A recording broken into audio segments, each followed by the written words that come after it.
Pada video kali ini kita akan membahas fungsi dan manfaat keanekaragaman hayati di Indonesia. Pertama, keanekaragaman hayati sebagai sumber pangan. Makanan pokok penduduk Indonesia adalah beras, padi, jagung, singkong, ubi jalar, talas, ataupun sagu. Diperkirakan terdapat sekitar 400 jenis tanaman penghasil buah, contohnya rambutan Nephelium lapacum dan Manggis Garcinia mangostana. Selain itu, terdapat sekitar 370 tanaman penghasil sayuran, 70 jenis tanaman brombi, dan 55 jenis tanaman penghasil rempah-rempah. Sumber makanan juga berasal dari beragam hewan darat, air tawar, dan air laut.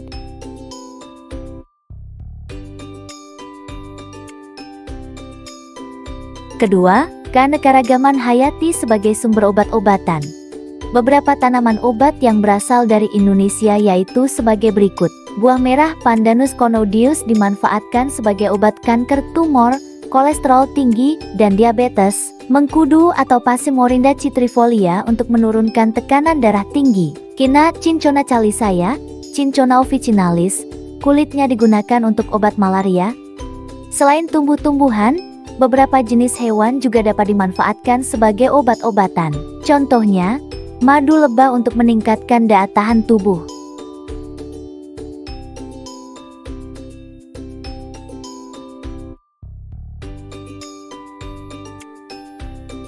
Ketiga, keanekaragaman hayati sebagai sumber kosmetik. Beberapa tumbuhan digunakan untuk kosmetik, antara lain sebagai berikut. Bunga mawar, melati Jasminum grandiflorum, cendana Santalum album, kenanga, dan kemuning dimanfaatkan untuk wewangian parfum. Kemuning, bengkuang, alpukat, dan beras digunakan sebagai lulur tradisional. Urang-aring dan lidah buaya digunakan untuk pelumas dan penghitam rambut.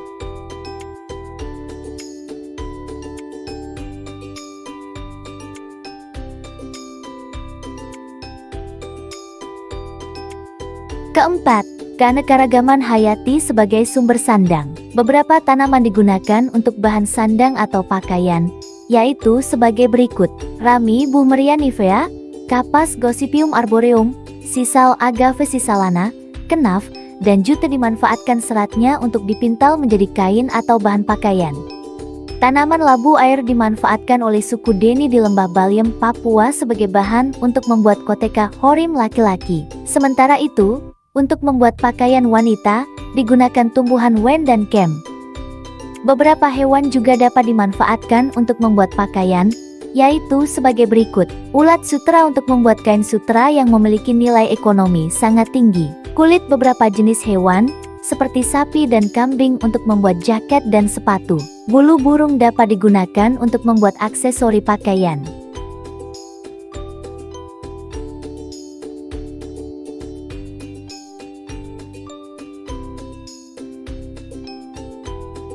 Kelima, keanekaragaman hayati sebagai sumber papan. Sebagian besar rumah di Indonesia menggunakan kayu, terutama rumah adat. Beberapa tumbuhan yang dimanfaatkan kayunya, antara lain jati, kelapa, nangka, meranti, keruing, rasamala, ulin, dan bambu. Di Pulau Timur dan Elowar, daun lontar dan gebang digunakan untuk membuat atap dan dinding rumah. Di Pulau Timur, alang-alang dimanfaatkan untuk membuat atap rumah. Beberapa jenis tumbuhan palem Nyipha fruticans, Oncosperma tigillarium, dan Oncosperma horridum juga dimanfaatkan untuk membuat rumah di Sumatera dan Kalimantan.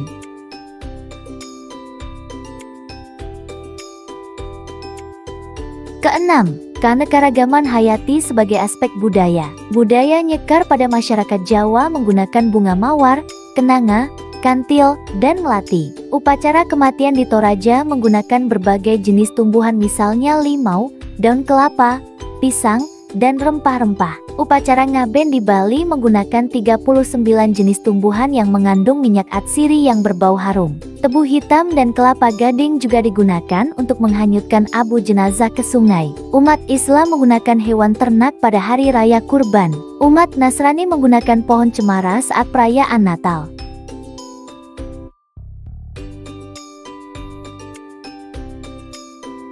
Ketujuh, keanekaragaman hayati sebagai sumber plasma nutfah. Plasma nutfah sumber genetik adalah bagian tubuh tumbuhan, hewan, atau mikroorganisme yang mempunyai fungsi dan kemampuan mewariskan sifat. Setiap organisme yang masih liar di alam maupun yang sudah dibudidayakan manusia mengandung plasma nutfah. Plasma nutfah berguna untuk merakit varietas unggul pada suatu spesies. Misalnya spesies yang tahan terhadap suatu penyakit atau memiliki produktivitas tinggi. Plasma nutfah akan mempertahankan mutu sifat dari suatu organisme dari generasi ke generasi berikutnya.